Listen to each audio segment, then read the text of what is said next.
अस्सलाम दोस्तों, मैं हूँ साजिद महमूद ताहिर। आप देख रहे हैं चैनल वीज़ा वीज़। दोस्तों, आज के इस सेशन में शामिल है एक साल का मल्टीपल विजिट वीज़ा। आपके सवालात, उनके जवाबात और आपके फीडबैक की रोशनी में थोड़ा सा तज़किरा। तो सबसे पहले मैं आपको बताऊंगा कि ये जो वीज़ा की रिक्वायरमेंट्स हैं वो क्या हैं, कंट्री कौन सा है।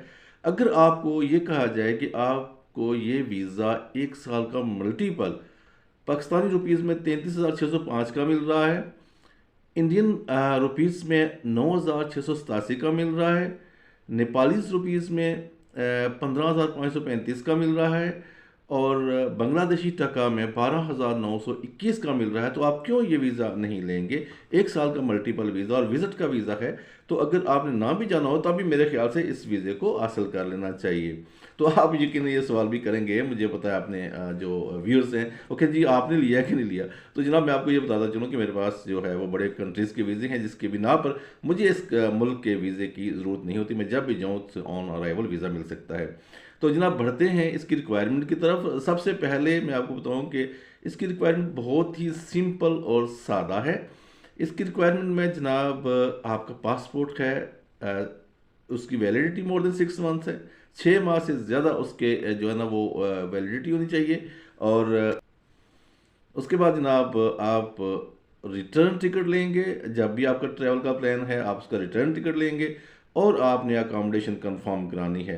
अगर होटल है तो उसकी कंफर्म आपने अकोमोडेशन आपकी जो वहाँ पे स्टे है उसको कंफर्म करना है, या फिर आपका कोई अगर वहाँ पे फ्रेंड रिलेटिव या कोई भी आपको होस्ट कर रहा है तो उसकी तरफ से भी अकोमोडेशन की कंफर्मेशन हो, तो फिर आपको होटल की ज़रूरत नहीं रहेगी। तो ये जो दो हैं ये बड़ी मेन चीज़ें हैं। लेकिन तीसरी जो चीज़ है, जो एक जस्ट जो है वो एक डॉक्यूमेंट आपको एक्स्ट्रा चाहिए और सबूत के तौर पे, और वो है आपकी बैंक स्टेटमेंट, पिछले 3 माह की बैंक स्टेटमेंट, जिसका एंड बैलेंस जो है वो जस्ट $1,000 के बराबर हो। मतलब ये कि अगर यही समझ लें कि पाकिस्तानी ग्राम अकाउंट को चलो जी 3 लाख कर लेते हैं, 4 लाख कर लेते हैं, बस इसी रेंज में आपकी अगर बैंक स्टेटमेंट है आपके पास। US डॉलर आज जो है वो तकरीबन जो ओपन मार्केट में चल रहा है ₹388 का चल रहा है। तो सॉरी, ₹288 का चल रहा है। तो अगर आपका मतलब ये है 3 लाख कर लेते हैं, 3.5 लाख कर लेते हैं, तब भी गुड इनाफ है। तो ये डॉक्यूमेंट जो है ना इस पे ऑनलाइन उनके चैनल पे अप्लाई हो जाएगा, और ये वीज़ा होगा बहरीन का। बहरीन का एक साल का मल्टीपल वीज़ा वो आपको मिल रहा है, जिसकी फ़ी है 44 जो है ना वो बहरीन दिनार जो है वो 44 है। और जो इसका जो पाकिस्तानी रुपीज़ में मैं आपको बता चुका हूँ 33,605 है। फुल ईयर का वीज़ा है आपका। और नेपलीज रुपीज़ में आपके 15,535 है, इंडियन रुपीज़ में 9,687 है, और बांग्लादेशी टका में 12,921 है। ये आज की तारीख में जो कुछ भी कन्वर्शन रेट है या फॉरेक्स रेट है उसके हवाले से है। तो जनाब, जो आपकी फीडबैक्स और मोहब्बतें हैं उसमें मैं शामिल करता चलूँ। आशिक हुसैन साहब कहते हैं, मैंने पहली दफ़ा अपने बच्चे का ब्रिटिश पासपोर्ट बनवाने के लिए दरख्वास्त दी है, कितना टाइम लग जाता है? नॉर्मली ये 120 डेज़ जो है ना वो वर्किंग डेज़ का टाइम होता है, लेकिन आजकल काफ़ी स्पीडी काम हुआ है और बड़ी जल्दी जो है ना इसके जवाब आ रहे हैं। उसमें ये होता है कि बाज़ केसेस लेट इस वजह से होते हैं कि अगर उनके डॉक्यूमेंट्स मुकम्मल नहीं है डॉक्यूमेंट्स, तो बाद में वो ईमेल करके आपको वो डॉक्यूमेंट्स आपसे तलब कर लेते हैं। और बाज़ स्पेसिफिक केसेस ऐसे आ जाते हैं जिनमें आपका इंटरव्यू जो है वो शामिल कर लिया जाता है, तो फिर उसके लिए भी टाइम कंज्यूम होता है। तो ये है जनाब कि नॉर्मली आप समझ लें कि 4 महीने जो है ना वो आपके इसमें लग जाएंगे, और 4 महीने में या 4 महीने के अंदर आपका पासपोर्ट इंशाल्लाह आ जाएगा, अगर आपके डॉक्यूमेंट्स मुकम्मल हैं तो। चौधरी हसन बसरा कहते हैं, अल्लाह आपको सेहत दे, आमीन। Very thankful sir. जनाब चौधरी हसन बसरा साहब, आपके फीडबैक का बहुत शुक्रिया।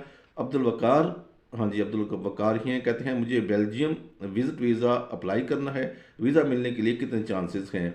देखें और उन्होंने रेशो भी पूछी है। देखें, बात यह है कि रेशो उस वक्त कंसीडर होती है जब आपके फर्ज करें 10 एप्लीकेशन हैं, तो 10 एप्लीकेशन के सर्कमस्टेंसेस सेम हों, तो फिर पता चलता है कि उसकी रेशो क्या है। मिसाल के तौर पर 10 जो हैं वो गवर्नमेंट के एम्प्लॉइज़ हैं, और उनकी जो डॉक्यूमेंटेशन है वो एक्यूरेट एक जैसी है सबकी, तो फिर उसकी रेशो का पता चलता है। लेकिन इसमें ये होता है कि बाज़ बहुत अच्छे केसेस होते हैं, बाज़ बहुत बुरे केसेस होते हैं, बाज़ इनकम्प्लीट केसेस होते हैं, बाज़ केसेस के साथ जो सपोर्टिंग डॉक्यूमेंट्स हैं नहीं होते हैं। तो इस वजह से इसकी रेशो बताना कोई मतलब ऐसा नहीं है कि उसकी रेशो जो है वो, अगर आपको पता भी चल जाए एक्यूरेट जो रेशो जो एम्बेसी साल के बाद इशू करती है, अगर वो भी पता चल जाए तब भी जो है ना वो आपके केस पे इफेक्ट नहीं करेगा, क्योंकि आपके अपने सर्कमस्टेंसेस हैं, आपके अपने हालात और वाक़यात हैं।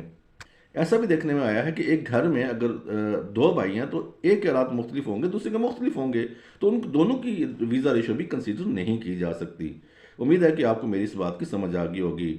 नासिर गुलाम साहब कहते हैं जनाब कि सर जी हांगकॉन्ग के वीज़ा के लिए ट्रैवल हिस्ट्री ज़रूरी है कि नहीं, प्लीज़ रिप्लाई। नासिर साहब, हांगकॉन्ग के वीज़ा के लिए ट्रैवल हिस्ट्री लाजम नहीं है, मगर ये आपकी दरख्वास्त पर इफेक्ट करती है। अगर आपके पास ट्रैवल हिस्ट्री है तो एम्बेसी इस चीज़ पे सेटिस्फाई होगी कि ये बंदा जो है ये पहले बाहर आता जाता रहता है, तो इसने यहाँ आके रुकना नहीं है, तो ये आपको की फेवर करती है। अलबत्ता लाजम नहीं है, ना ही सपोर्टिंग डॉक्यूमेंट के साथ ये तलब की जाती है।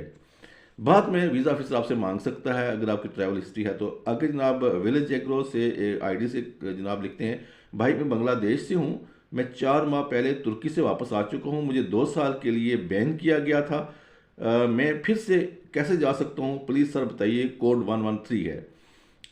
देखें भाई, आपने नाम नहीं बताया है, लेकिन ये है कि जब आप वापस आते हैं तो उसके दो प्रोसीजर होते हैं। आपका जो बैन जो है इसको जो है ना रिमूव करने के लिए फर्स्ट ऑफ ऑल तो ये होता है कि एयरपोर्ट पे आपने देखा होगा कि एयरपोर्ट पर आपको फ़ाइन किया जाता है, जो भी आपका उसके अंदर आपका ये है कि आपने ओवर स्टे हुए हैं, वीज़ा कंडीशन ब्रीच की है, तो उसकी आप फ़ाइन जो पे करके वहाँ पे एयरपोर्ट से आ सकते हैं, तो फिर आप क्लीन हो जाते हैं।